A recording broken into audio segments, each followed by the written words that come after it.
Hola Martín, ¿qué tal? ¿Cómo estás? Gracias por la invitación, un gusto hablar contigo. No, gracias a usted por atendernos y por supuesto felicidades por haber sido reconocido, seguramente una ardua tarea para desarrollar este programa que bueno, nos gustaría, antes de empezar a hablar del programa en sí, que nos defina qué es hacer un análisis filogenético. Bueno, muy bien.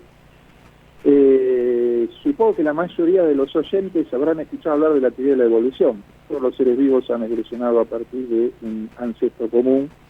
Distintos grupos tienen sus propios ancestros comunes, mamíferos o aves, etc. Bueno, pero además dentro de cada uno de esos grupos vos tenés una serie de relaciones, cercanías relativas de ancestros mayores o menores. Entonces, poder estudiar ese, digámosle, podríamos decirle árbol genealógico, es algo que necesitas hacer con determinados métodos y ciertas técnicas. Eso es lo que permite hacer mi programa, un enfoque, una aproximación a ese tipo de estudios. Bien, es decir, sería la cristalización en un software de aquello que definió Darwin ya hace mucho tiempo. Sí, fue uno de los sueños de Darwin poder estudiar las relaciones evolutivas entre todos los bichos. De hecho, a ver, digamos, la gente suele decir Darwin descubrió la teoría de la evolución. No es que la descubrió, existía en ese momento un montón de hechos que no podían explicarse claramente, ¿de acuerdo? No solo la cuestión de la jerarquía taxonómica, es decir, los grados relativos de similitud entre los distintos bichos o plantas, sino también la concordancia de eso con la distribución geográfica, con lo que se iba encontrando el registro fósil, la secuencia en la que aparecen los distintos, llamémosle, estadios. Y Darwin fue que se dio cuenta que a través de una teoría de evolución se podía explicar eso, se le podía dar un sentido, se le podía dar una explicación material a toda esa serie de observaciones que, caso contrario, eran una serie de casualidades, ¿bien? O sea que, bueno, la evolución es un principio explicativo, eso es en buena medida la idea del programa. Lo que uno hace es busca diferencias entre los bichos, mete eso como datos para el programa y el programa trata de buscar el árbol evolutivo que mejor me permita explicar todos los datos que yo le di por ancestralidad común.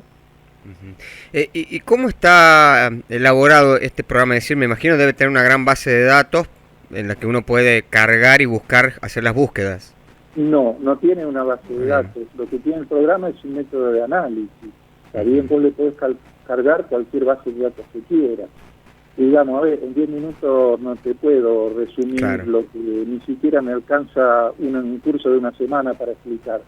Pero bueno, básicamente es eso. Vos tenés datos, el programa no dispone de datos, solo de métodos para analizar datos. Y se los cargas. El tema es que, bueno, esos métodos para analizar datos tienen algunas complicaciones, ¿viste? El código del programa son algo más de 3.000 páginas. Es un programa en el que yo empecé a trabajar hace muchos años porque además implementa distintos métodos, porque los tipos de datos que vos podés tener disponibles para estudiar la evolución de algún grupo no siempre son los mismos. A veces tenés secuencias de ADN, a veces tenés datos de morfología, a veces tenés otro tipo de datos de forma, etcétera. ¿Está bien? Entonces el programa tiene métodos para poder lidiar con distintas situaciones. Bien. A ver, para que seamos más específicos, ¿el análisis de datos está estrictamente relacionado a las relaciones evolutivas o se pueden cargar datos de otro índole? No, el objetivo del programa es solamente relaciones evolutivas, es algo súper específico, ¿está bien? De hecho, digamos, a ver, estos premios que están dando, los dan por diversas razones, ¿viste? Se lo dan a científicos que se destacan. ¿Qué quiere decir destacarse? Vos te podés destacar en muchos ámbitos. Algunas de las personas que reciben el premio se destacaron, te diría, en lo mediático. Está bien, hay gente que se hizo muy conocida cuando fue la pandemia. Le han dado un premio a Jorge Aliaga, no sé si lo has leído alguna vez.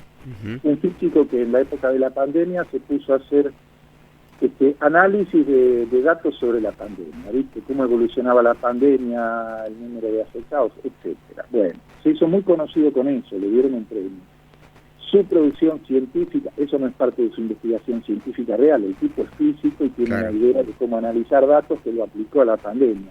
Su producción científica en física no es tan impactante. El impacto de la producción científica se mide en cuántos trabajos de otros científicos citan o usan los tuyos, cuántos científicos se han basado en mis propios trabajos para hacerlo de ellos, ¿sí?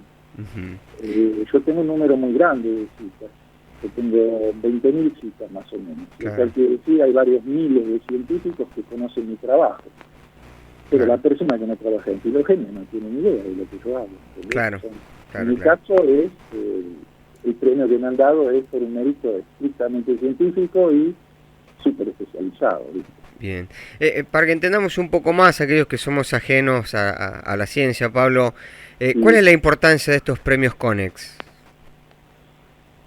Y mira, los dan cada 10 años y bueno, a ver, la importancia siempre es relativa porque depende de la gente que el jurado conozca, de las categorías que haya establecidas, pero bueno, es un premio bastante importante, ¿viste?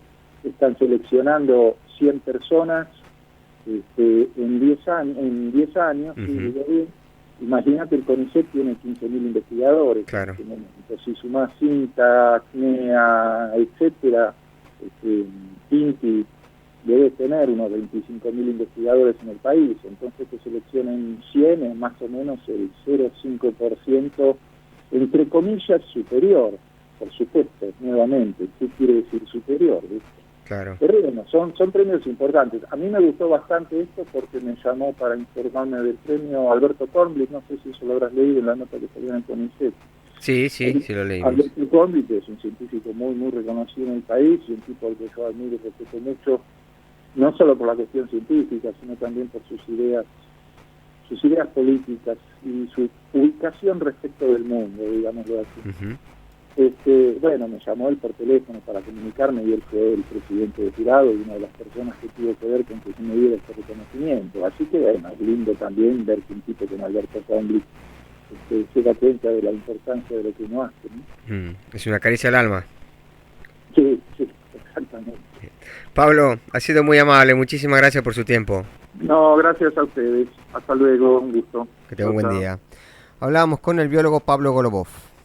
Llegó el otoño de la mano de LB12, la radio que te acompaña todos los días.